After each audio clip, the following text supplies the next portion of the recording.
Next, I want to hand over to another inspirational woman, actually, and leader. Kate Davies, CBE, is the National Director for Armed Forces, Sexual Assault Services, Health and Justice, and Armed Forces Assault Service and Abuse Services within NHS England.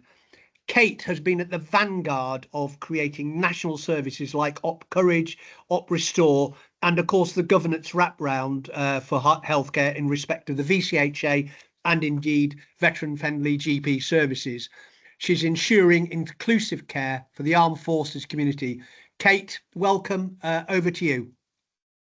Hi, Guy. Hi, Tim. Hi, everyone. It's really good to be here. And my gosh, is it really that many events that we've had, Tim? 9 of them. It's absolutely stunning to be here yet again at the 9th one. So, look, morning, everybody. Yeah, as Guy has very beautifully said, and thank you very much for the introduction. I'm Kate Davies. I'm the National Director in NHS England for the Armed Forces commissioning and development, both strategically and operationally.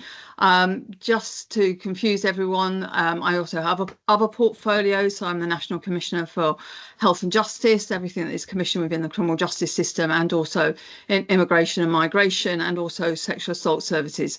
So I think a bit like, I guess, Louise and Sarah before me, give a busy woman a job and you get it done. But look, what is really important is to champion everything that is part of the VCHA event today. I love the title, Raising the Bar. It's something that we've constantly said, I think, Tim, Guy, Deborah, all of the armed forces team within NHS England, because I think as part of my strategic overview, what I really want to do is also emphasize what it is and how far we've come. Now, if you're part of the 300 people that are listening to this, you've probably heard me say this before, but I really don't think we cannot stop reminding everybody that to get to the place that we're in now, and as the minister said, get to the place where there is still much more to do, and particularly Sarah's story tells us that as well, then we have to remember how hard it has got to get to where we've got to within the NHS and the military collaboration with lived experience, with clinical leadership, with charities, with many, many staff people, and also for serving, for families and carers of serving, for reservists, for families and carers of reservists, and also for veterans and their families. And I am that person that remembers very well coming into this post, which was the first unique post as a director in armed forces for the NHS England body, that we started with very little. We started with a lot of good work. We started with a lot of patchy work. We started with a lot of gaps. And so I think the strategic overview today is let's make quite sure ultimately that the one big action, Tim and colleagues, that we have to maintain is to maintain everything we've achieved at this point. I've had the pleasure of working for many governments, and every one of them has been really supportive and championing what that means for the military community. But as part of the introduction, I don't think that probably any of us are in a place at this moment on September the 17th, 2025, where we haven't got such a global spotlight on both military activity, global activity, and the needs and the concerns and the championing and the amazing, kind of respect that we have for armed forces, men and women and their families across the UK, but also across many parts of the world as well. Look, that's, I suppose, the reality check. But as we go forward, what we are there is about strengthening that health and well-being and making quite sure that, as Guy said before, that our services are fit for the future. So just one thing, in my introduction, you've probably got the slide up of Kate Davies. I'm a Davies with an E, you know, guy. I'm very happy with my Welsh roots just from the agenda. I always have a little bit of a giggle when I not got me E in me Davies. So just giving you that for a bit of a home bit about my background as well. So I'm not actually from a military background. I'm not someone that has served, and there'll be many people that have today. And the reason I'm saying that, as well as the massive respect and the absolute essential co-production with lived experience, men and women, always within the NHS, is that actually what's really important is not to think that for the whole of NHS services, that we leave it to people who have once served, or we leave it to somebody who is currently serving, or a member of staff or as a family member of serving. It is absolutely essential that the hundreds of thousands of people that work within the NHS and the millions and millions of people who are patients of the NHS, also who aren't military backgrounds necessarily in the way that the amazing people that we're going to hear today from, also are there to understand the equity and the importance of working with our families and carers from the military community. And that is one of, I think, the proudest achievements that the Armed Forces team for NHS England, of which there are only 13 of them, have worked amazingly for the last 10 years to bring everyone with us as part of embedding what the NHS should be for the future for both staff and patients, both serving, non-serving, who have served, who haven't served, and who will never serve, and for their children and their families at the same time. Okay, let's move on. Thank you. Just aware of the time. So a lot of that I'm going to say as part of the formal presentation has already been touched on by Lord Danett or by Sarah or Guy or Tim and also the Minister before. But I think it is really important to put it in the context of particularly the 10-year plan, the Strategic Defence Review, but also the NHS Department of Health and Social Care Change Programme, which I'm particularly going to use this event with many hundreds of people to put very clearly where we are, where we're going, and absolutely the safety and the importance and the presence that will continue within the NHS changes of the Armed Forces work, commissioning and the community, and what that means within the NHS. Okay, next slide. Thank you very much. So just to recap, there is a larger document. Many of you have already seen. If you haven't, then hopefully I'm just whetting your appetite to have a look at it and give it a bit of a read. We've certainly done some brilliant presentations with our lived experience panel with Nikki Murdoch, with the clinical team, with both Dr. Jonathan Leach and Shahan Hadarachi, and Deborah Elliott and the team have constantly been supporting both the engagement along with our comms team and brilliant support from Andrea Collins, but also the elements of what that means with the real ambition that is there within the 10-year plan. What you won't see in the 10-year plan is a section on the armed forces commissioning, development, services, roles, or elements of that. That's not because it isn't embedded across everything. There's actually not a lot that has actually been identified. That was the model of the 10-year plan, to keep it about the ambition across all elements of patient pathways and care as part of the work going forward. But I think what we do have is the Armed Forces Covenant, which very clearly is part of the ongoing legislation changes when the legislation goes through the House from a bill to an act. So that's really positive. Thank you. Next slide. Thanks very much. So Guy's already mentioned the 3 shifts from hospital community analog to digital and sickness to prevention. But what I think is really important within the 10-year plan, that we are there, if you read all of these elements, to make things actually much more neighbourhood and population based. And if we go back to just Sarah's amazing story, and thank you, Sarah, so much for sharing that. And I'm really proud that we've done a lot of work around the maternity pathway with our serving community, and in fact an award-winning project because of the voices of many men, women, families, and what that means for babies and for children, and also for women and families and men who have lost their children as well, and I'm really sorry about that, and I've had that within my family as well, and I know how difficult and lifelong that is too. So ultimately, I think what we are there to ensure is that the armed forces community and the pathway, wherever people access the NHS within the 10-year plan, can benefit from the work that is there to support the whole community and the whole ambition as we go forward. If we look at the digital element of the 10-year plan, then the work that we're doing with the MOD, with Defence Medical Services, with our own digital technical solutions team on what that is around the whole element of the read codes around for the first time since the Armed Forces team has been there for many years, having that element of have you ever served, your status, if you like, as part of within the Armed Forces community and also as a veteran. But Sarah is right. If we don't ask, if we don't say, have you ever served? One of the biggest campaigns, one of the biggest areas of downloading that campaign in any NHS campaign in the last couple of years, which is quite something when you're thinking about COVID and cancer and other elements which are there are just as important around mental health and neurodiversity, for example. But this campaign was one of the ones that was looked at and also distributed more than any other. So the digital element really is having that impact. And of course, sickness to prevention is key.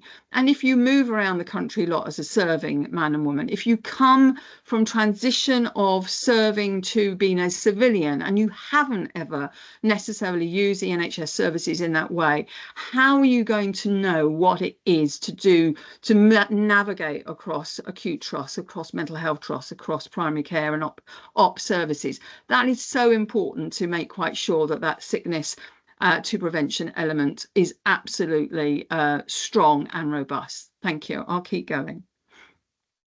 So I'm not going to spend much time on this. Other speakers already looked at it, but I think alongside the strategic defence review, we've now got, I think, and I know that there will be speakers that will follow today, a really close and really well embedded relationship between the Department of Health and Social Care, NHS, and the MOD, Defence Medical Services, our military charities, particularly, who are absolutely front and centre about the collaboration with the whole of the NHS, but also as part of patient pathways and care and support in many areas. And what we need to make quite sure that we do create that whole force plan and also identify where we can absolutely get in front and central of elements together. So some of those examples with the Defence Review is looking at when people are being recruited into the military community and how we get tighter systems with our GPs and with other elements of sharing with consent, of course, people's patient records as part of the recruitment campaign. Just an example of how the two elements mesh together. Thank you. Next slide.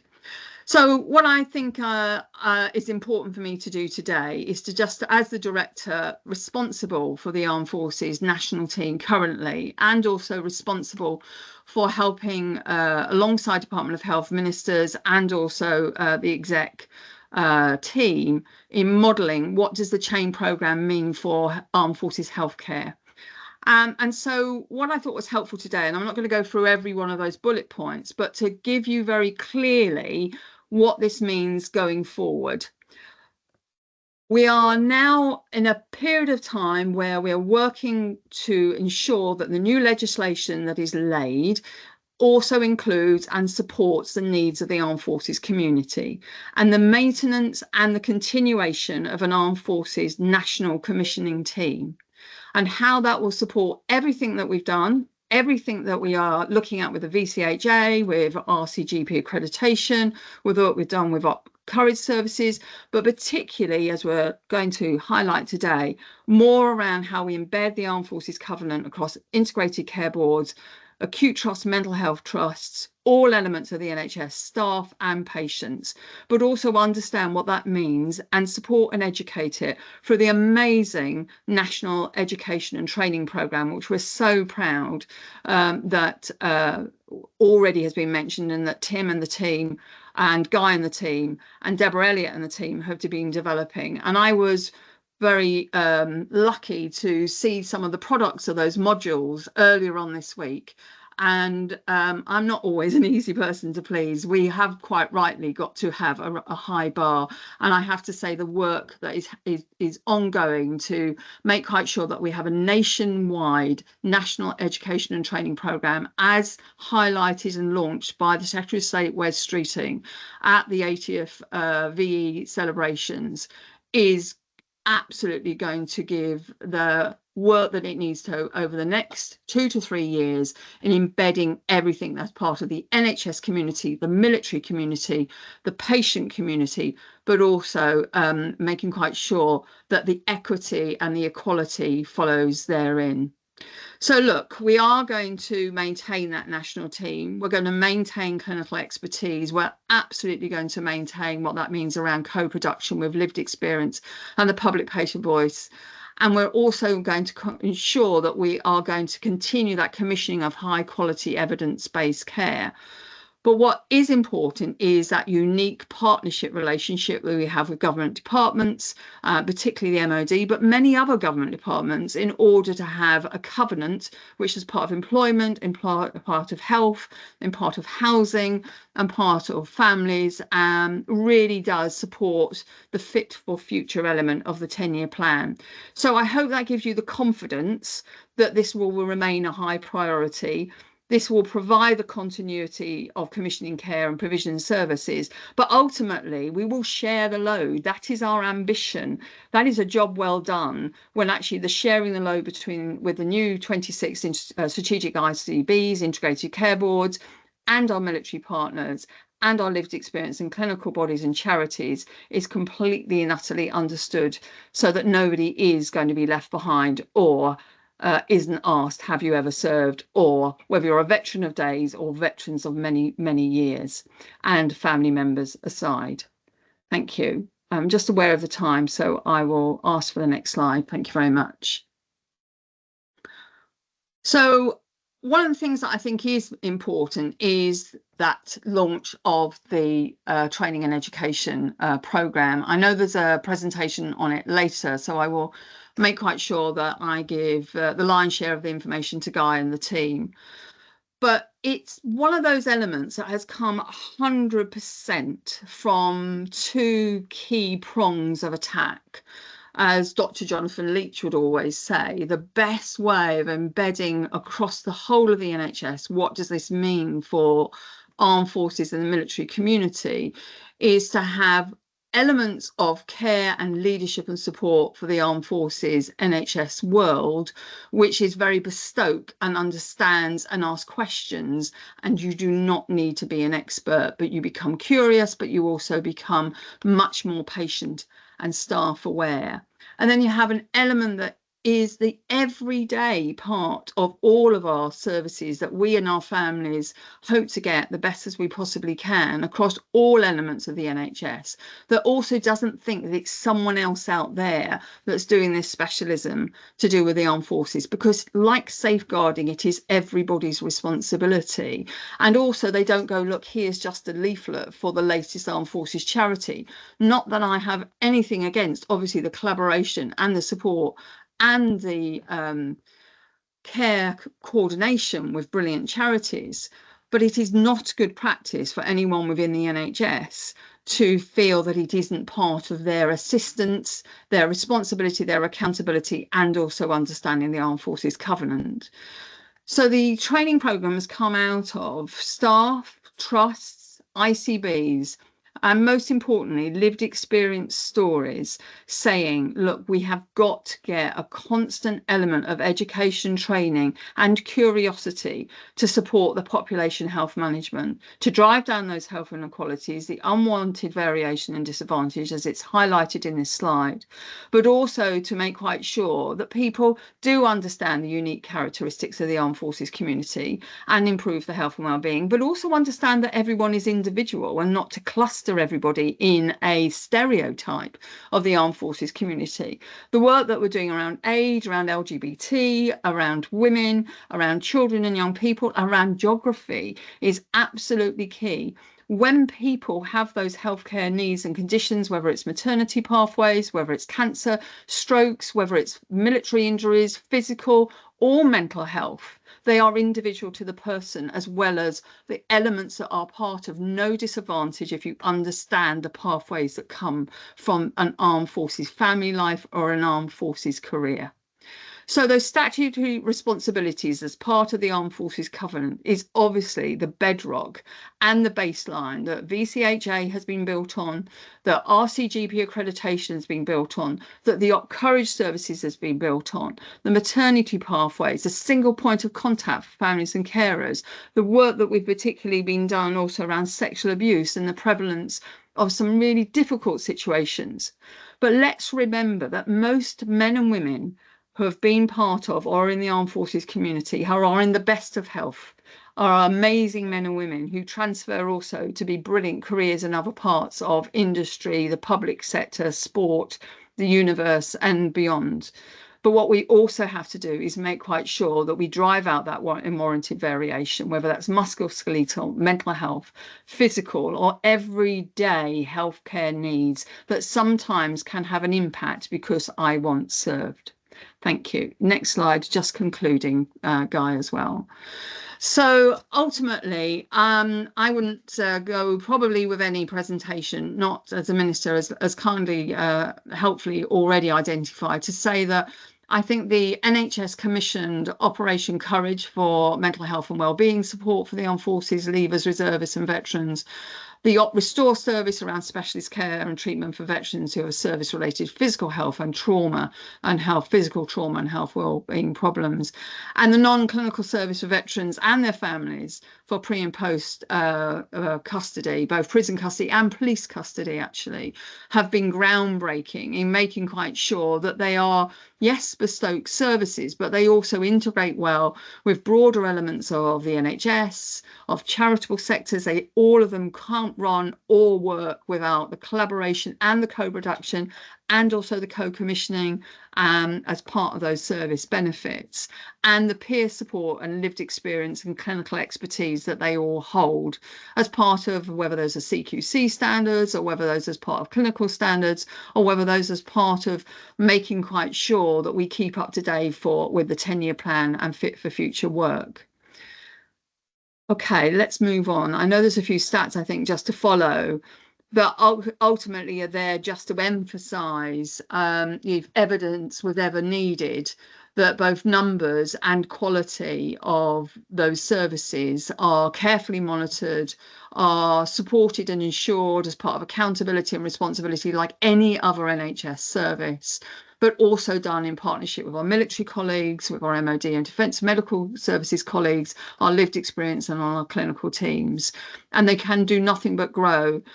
Look, I'm going to make a bit of a plug here, particularly with the new Minister Online. Lovely to meet you, Louise. Really looking forward to working with you, and also to particularly Department of Health and Social Care Ministers as well. And we've had a lot of support from Wes Streeting and the team too. But these services are pretty cheap, let me say. I can say that to you. I know exactly how much we spend on them. And if we look at the cost per person and formula that the NHS often does on patient care and patient numbers, then we are hitting well above our weight and definitely raising the bar. I would really encourage any government and any change in the NHS to really care for and support not only the funding element, because we can do what we can do with whatever we are given, but ultimately we can do so much more as part of the integration and the embedding across other parts of the NHS, the public sector, and also obviously the charitable sector really benefiting from this at the same time. I'm not here to give a plug from anyone. I've been around too long to do that. What I am there is to champion what is good practice, what is championing good outcomes, but also obviously care for the individual. So lastly, just moving on to the last couple of slides, thank you very much. I think that strategic approach has to remain, because we need to do this at scale. We need to do this around equity, and we need to make quite sure that we keep plugging those gaps.